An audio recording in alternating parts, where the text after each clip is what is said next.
बिस्मिल्लाहिर्रहमानिर्रहीम, अस्सलाम वालेकुम जी। तो नाज़रीन, आज मैं फैसलाबाद के ग़ुलाम मोहम्मदाबाद जनरल हॉस्पिटल में मौजूद हूँ और मेरे साथ मौजूद हैं यहाँ पर डॉक्टर हनान रज़ा ख़ान जो कि DMS है यहाँ पे। उनसे मैं बात करूँगी, उनसे मैं जानूँगी क्योंकि यहाँ पे ये हॉस्पिटल जो था कंटीना के लिए यूज़ किया गया। कोरोना के मरीज़ यहाँ पे बहुत ज़्यादा एडमिट थे और इन लोगों ने अपनी काविशों से उनको मतलब बहुत इन्होंने फ़ाइट की, फ्रंट लाइन पे रह के इन्होंने फ़ाइट की है। इनसे बात करते हैं, इनसे जानते हैं। जी अस्सलाम। वालेकुम सलाम जी। बिल्कुल जी। 18 मार्च को गवर्नमेंट ने अनाउंस किया था कि इस हॉस्पिटल को कोरोना डेडिकेटेड फैसिलिटी बनाया जाएगा। आफ्टर दैट सिंस देन हम 18 मार्च से जुलाई तक, जब तक कि हमारे हॉस्पिटल को दोबारा नॉर्मल नहीं इन्होंने कर दिया सर्विसेज, तब तक हम कोरोना के पेशेंट्स को ही देख रहे थे। इस दौरान में हमारे काफ़ी डॉक्टर्स पॉजिटिव भी हुए। कुछ ऐसे डॉक्टर्स भी थे जो पॉजिटिव होने के बावजूद भी मतलब प्रोटेक्टिव किट पहन के भी ड्यूटी करते रहे। उन्हें अपनी जान की कोई परवाह नहीं की उन्होंने। मतलब उन्हें था कि हमारे मरीज़ जो हैं उनमें उनके इलाज में किसी तरह से भी कोई कमी ना आए। एक तो होता है ना कि इंसान में डर आ जाता है कि नहीं, अपनी जान बचाओ, खैर है अब भागो यहाँ से। कोरोना है, मतलब बहुत ज़्यादा इसका बहुत इश्यू था, सबको पता है। एक डर भी था, खौफ फैल चुका था। तो बिल्कुल भी वो डर नहीं था आपके स्टाफ में। कैसे आपने अपने स्टाफ को डील किया? देखें, जब हॉस्पिटल डिक्लेयर हुआ था तो उससे पहले तो हम भी जिस तरह नॉर्मल एक हॉस्पिटल के अमला होता है, काम करता है, सब वैसे ही थे जिस तरह बाकी हॉस्पिटल्स हैं। लेकिन जब डिक्लेयर हुआ उस टाइम में थोड़ा सा फील तो हो रहा था कि पता नहीं क्या हो जाएगा। लेकिन जब हमारे पास पेशेंट्स आना शुरू हुए और हमने अपने SOPs के मुताबिक पेशेंट्स को देखा और उनकी ट्रीटमेंट की, तो डर हमारा जो था वो बिल्कुल ख़त्म हो चुका था। फिर हमें ये ज़रा थोड़ी सी एक होती थी कि हमारी वजह से कहीं हमारी फैमिलीज़ जो हैं वो मुतासर ना हो। बस इतना हमें थोड़ा सा डर था कि हमारी वजह से हमारी फैमिलीज़ को वायरस ट्रांसमिट ना हो। बाकी हमने अपनी तौर पर हम ड्यूटी थी, फ़र्ज़ था हमारा, तो वो हमने किया। अच्छा, तो SOPs का क्या सिस्टम था, रूल्स? बिल्कुल लोग एक तो ना कि हम पेशेंट्स जब आते हैं यहाँ पे, इनको ये पता चलता है कि पॉजिटिव है, तो वो मान ही नहीं रहे होते इस चीज़ को कि हमें कोरोना हो चुका है। तो पेशेंट्स को आपने कैसे डील किया उन्हें? बेसिकली ये एक डिनाइल फेज़ जो थी ये हमारे पूरे मुल्क में रही है। लोग कोरोना को कोरोना मान ही नहीं रहे थे। हमारे तो सामने पेशेंट पॉजिटिव हो रहे थे, कुछ एक्सपायरीज़ भी हुई हैं, हम तो देख रहे थे, हमें पता था। हम तो अपने तौर पर जिनसे भी मिलते थे या जिनसे रब्ता होता था, हम उन्हें कहते थे कि पूरे SOPs पे अमल दरामद करें क्योंकि कोरोना वाकई में एक बीमारी है। लेकिन लोग अभी तक हमसे पूछते कि कोरोना वाकई में होता था कि ये जस्ट एक अफवाह ही थी। तो वही ना, अभी तक लोग ये बात मानते नहीं है, कहते बस ये एक अफवाह थी और कुछ भी नहीं था। सबसे ज़्यादा जो है वो पेशेंट्स को मुतमिन करना मुश्किल होता है कि उनको कोरोना हो चुका है।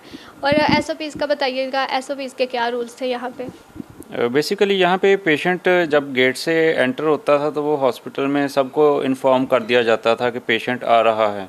उसके अकॉर्डिंगली पेशेंट को हमारा सिक्योरिटी के गार्ड्स लेके आते थे इमरजेंसी तक। वहाँ पे उसको डिस्टेंस पे रख के उससे क्वेश्चन होता था, उसकी स्लिप बनती थी। फिर अंदर उसको एक रूम में बिठा के उसका प्रॉपर उसका इंटरव्यू होता था, उसकी इवैल्यूएशन होती थी। आफ्टर दैट उसको फिर डॉक्टर्स उसको जाके चेक करते थे और फिर डिसाइड करते थे कि इसको हमने वार्ड में रखना है, HDU में, या हमने इनको ICU में शिफ्ट करना है। तो मुझे ये बताइएगा, टोटल कितने पेशेंट्स कोरोना के यहाँ पर आ चुके हैं अब तक? एग्जैक्ट फिगर अभी तो मतलब तकरीबन ये 3000 के राउंड अबाउट हमारे पास पेशेंट्स आए थे जो कि एक सस्पेक्टेड केस थे। तो उनमें से राउंड अबाउट 700 के करीब पॉजिटिव थे जो कंफर्म केसेस थे। ये मैं आपको एक राउंड ऑफ फिगर बता रहा हूँ, कंफर्म फिगर नहीं बता रहा। तो उसके बाद जो बाकी अल्हम्दुलिल्लाह मेजॉरिटी इनकी बिल्कुल ठीक होके गए हैं यहाँ से। अच्छा, तो जिनको पॉजिटिव था कोरोना मतलब हो चुका था, उनमें से कितने पेशेंट्स जो थे जिन्होंने रिकवर किया और एक्सपायर हो गए? बेसिकली 700 में से हमारे डेथ रेशो काफ़ी कम थी, ऑलमोस्ट कोई 60-70 के करीब थे जो कि एक्सपायर हुए, जो कि काफ़ी सीरियस थे पहले से ही। तो उनको पहले भी कोई और बीमारियां भी चल रही थी, किसी को कार्डियक प्रॉब्लम था, कोई डायबिटिक था, किसी को कोई अस्थमा की हिस्ट्री थी। वो पेशेंट्स जो थे वो रिस्क पे थे और वो एक्सपायर हुए हैं। बट वो अगर हम देखा जाए पॉजिटिव केसेस में से तो ऑलमोस्ट हमारे 90 to 95% पेशेंट ठीक होके ही घर गए हैं। अब मैं मौजूद जनरल हॉस्पिटल के एमएस हैं, उन्हें हम स्पेशली यहाँ पे अप्रिशिएट करने के लिए आए हैं। उनसे जानेंगे भी कि उन्होंने कैसे कोरोना के साथ फ़ाइट किया, फ्रंट लाइन पे उन्होंने खड़े होकर कोरोना के साथ फ़ाइट किया है और बहुत उनकी मेहनत है ये, और उनकी ये बहादुरी भी थी कि उन्होंने डरे नहीं, बिल्कुल अपने स्टाफ को लेके वो खड़े रहे। उनसे बात करते हैं। अस्सलाम वालेकुम। वालेकुम सलाम। जी सर, मुझे बताइएगा, आप एक होता है ना कि डर आ जाता है इंसान में कि नहीं, मतलब अभी इतना कोरोना का बहुत अफवाह फैल चुकी थी, तो डर होता है इंसान के अंदर कि जी, और कैसे आपने पेशेंट्स को कैसे डील किया, अपने स्टाफ को कैसे लेके चले आप? पहले तो सबसे पहले हमने अपने स्टाफ को ट्रेन किया कि इस कैसे फैलता है, कैसे इससे बचा जा सकता है। हमारा छोटे से छोटा स्टाफ जो उसे भी मालूम था कि हमने कैसे इससे बचना है, क्योंकि जब तक आप किसी मुकाबला करने के लिए निकलते हैं तो उसका हमें पता होना चाहिए कि वो किस किस्म के उसके पास वो कैसे हमें मार सकता है। तो उनसे बढ़कर आपके पास तदाबीर होनी चाहिए, तो उस वक़्त तब आप कंट्रोल करते हैं। तो मेरे मौला का शुक्र, मैं शुक्रगुज़ार हूँ कि मेरे स्टाफ ने, मेरे छोटे अमले से लेकर प्रोफेसर साहबान तक, हमारे वीसी साहब की सरबराही में हमने दिन रात मेहनत की और इस पे काम किया। और क्योंकि जब हमें गवर्नमेंट ने, डिस्ट्रिक्ट गवर्नमेंट ने बताया कि आपका जो हॉस्पिटल है वो डेडिकेट हो चुका है, हमने फ़ौरन 1-2 दिन में इसको आइसोलेशन रूम में चेंज किया। वो हमारे लिए एक बिल्कुल नया तजर्बा था।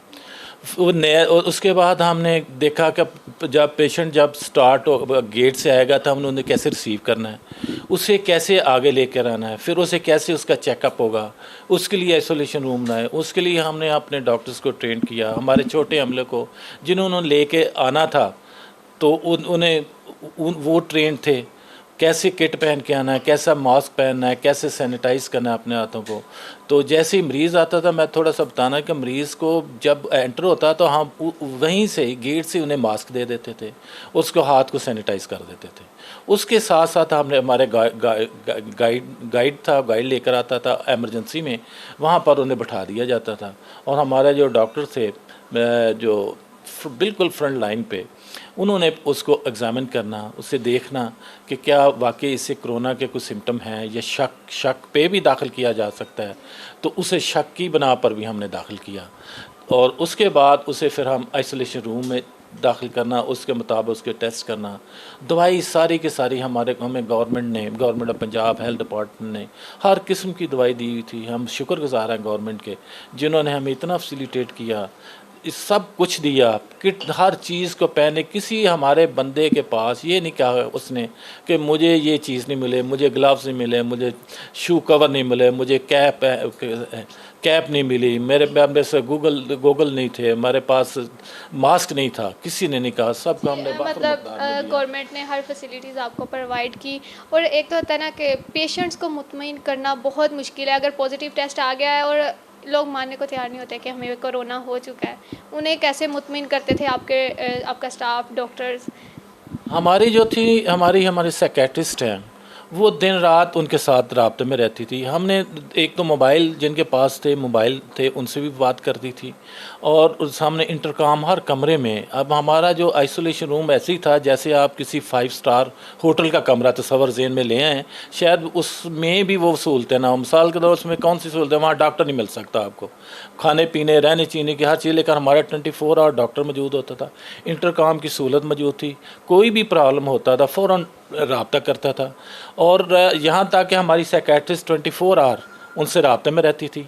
सुबह आकर उनका इंटरव्यू लेना, उसके मुताबिक उसको बताना, उसकी काउंसलिंग करनी, और उसके मुताबिक की दवाई की ज़रूरत हो दवाई देना।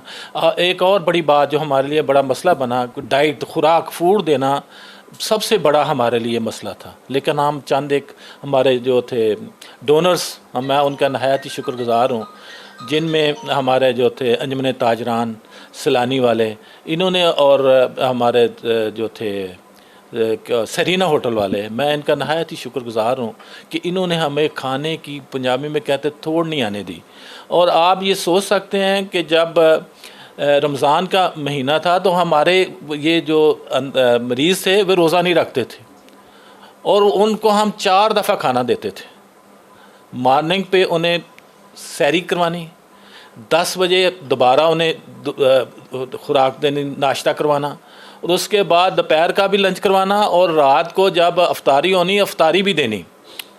उनकी हमने ऐसे उनके तरफ से हमें किसी किस्म की कोई शिकायत नहीं थी, और किसी किस्म जो उसके साथ फ़र्ज़ करें कि हमारे पास जो ऐसा मरीज़ जो बिल्कुल ही अपना अकेला रह नहीं सकता था, उसके साथ उसका जो अटेंडेंट था उसको भी रखना, उसको भी खाना देना, और उसको भी सारा ये जो थी किट पहनानी और मास्क देना, हर चीज़ देना।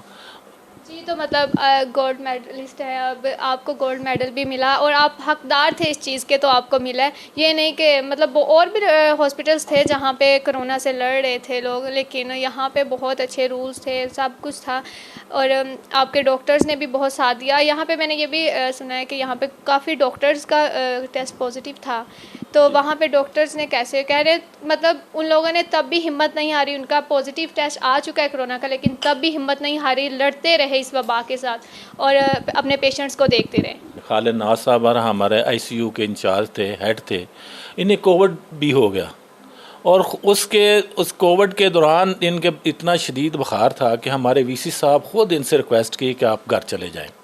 तो बड़ी मुश्किल से इन्हें मना के हमने घर भेजा, लेकिन जब ये तंदुरुस्त थे फ़ौरन आकर इन्होंने फिर आईसीयू को संभाल लिया। और ऐसे लोग थे जो मेरे लिए एक बहुत बड़ी हिम्मत थे, मेरे लिए मेरी हौसला अफजाई करते थे, जिनकी वजह से मैं यहाँ तक पहुँचा और रब ने हमें कामयाबी दी। हम आपकी सिंसियरिटी को सलूट करते हैं और आपका टाइम निकालने का बहुत शुक्रिया, आपने हमें टाइम दिया। इंशाल्लाह नाज़रीन अगले प्रोग्राम के साथ फिर हाजिर होंगे, तब तक के लिए दी इजाज़त। अल्लाह हाफिज़।